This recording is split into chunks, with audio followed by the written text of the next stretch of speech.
जिस तरह से राहुल गांधी जी ने विदेशी धरती पर जा कर के जिस तरह से उन्होंने लंदन में जिस तरह से भारत सरकार की कमियों को जग जाहिर किया और भारत के विभिन्न मुद्दों को जिस तरह से अंतर्राष्ट्रीय पटल पे उन्होंने रखने का प्रयास किया, जिसके बाद से जो बीजेपी है वह उनके बयानों को भारत का अपमान से जोड़कर देख रही है। और जिस तरह से राहुल गांधी जी से माफ़ी मंगवाने के लिए बीजेपी अपने जिद पे अड़ी हुई है।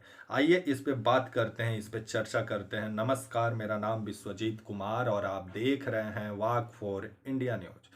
जिस तरह से राहुल गांधी जी कुछ समय पहले ब्रिटेन की राजधानी लंदन पहुंचे हुए थे, जहां उन्होंने विभिन्न मुद्दों पर खुल के बात की अंतर्राष्ट्रीय मीडिया से, और भारत में जो सामाजिक सुरक्षा है उसको लेकर के भी राहुल गांधी जी ने बात की और मोदी सरकार की विभिन्न कमियों को गिनाया। जिसके बाद से भारत में जो सत्ता में बैठी बीजेपी है वह राहुल गांधी के बयानों को कुछ इस कदर पेश की देश की जनता के सामने कि ऐसा लगे कि राहुल गांधी भारत का अपमान किए हों।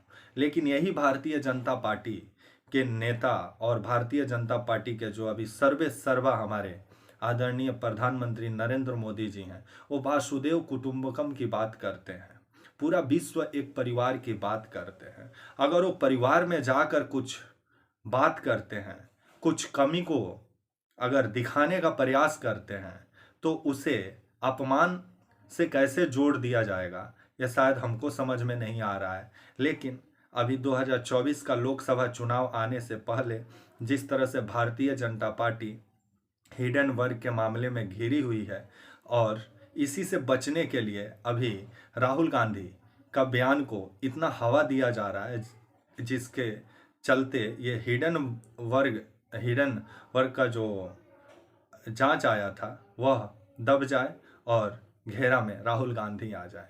जिसको लेकर के राहुल गांधी जी ने भी अपना प्रेस कॉन्फ्रेंस किया है और उनका कहना है कि उन्हें संसद में बोलने से रोका जाता है। उनका माइक कभी ख़राब कर दिया जाता है, कभी माइक से साउंड ही नहीं आता है।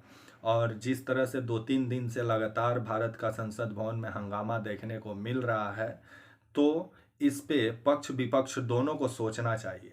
अगर जनता आपको लोकतंत्र में चुन के पार्लियामेंट भेजती है तो जनता को बहुत सारा उम्मीद होता है। आज हमारे देश में महंगाई चरम सीमा पे है, बेरोजगारी चरम सीमा पे है, भ्रष्टाचार चरम सीमा पे है, जिसको ले के संसद में बहस होना चाहिए ताकि जनता को इससे फायदा हो।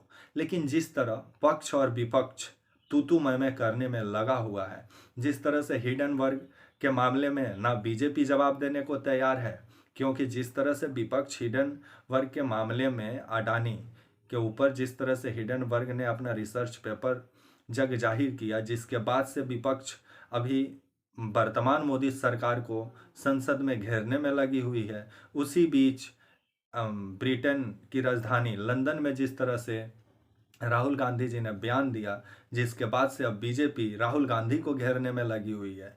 तो आजकल पार्लियामेंट में घेरा घेरी चल रहा है और हल्ला हुच्चर चल रहा है।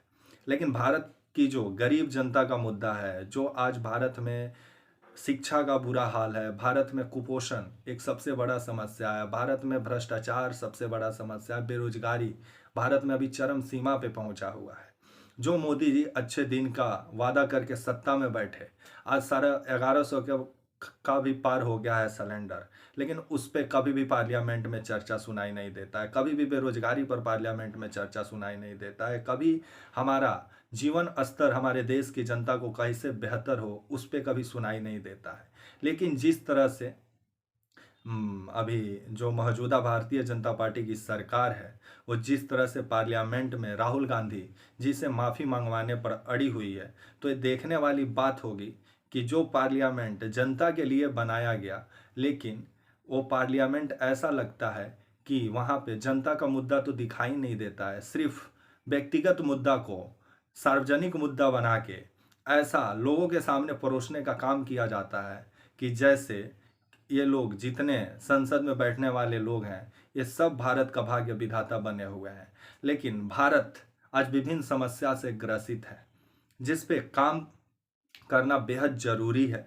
लेकिन ये भारत के नेता हैं, ये कभी धर्म और मजहब से बाहर नहीं निकल सकते हैं। इसी के वजह से तो आज भी हम विकासशील में हैं, कल भी विकासशील में रहेंगे। शायद वैसा कोई नेता आए जो हमारे देश को विकसित बनाए, लेकिन वर्तमान में संभव नहीं। तब तक के लिए आप मुझे इजाज़त दीजिए और आप हमारे channel walk for India news को प्लीज़ लाइक और सब्सक्राइब और शेयर करना ना भूलें। तब तक के लिए नमस्कार।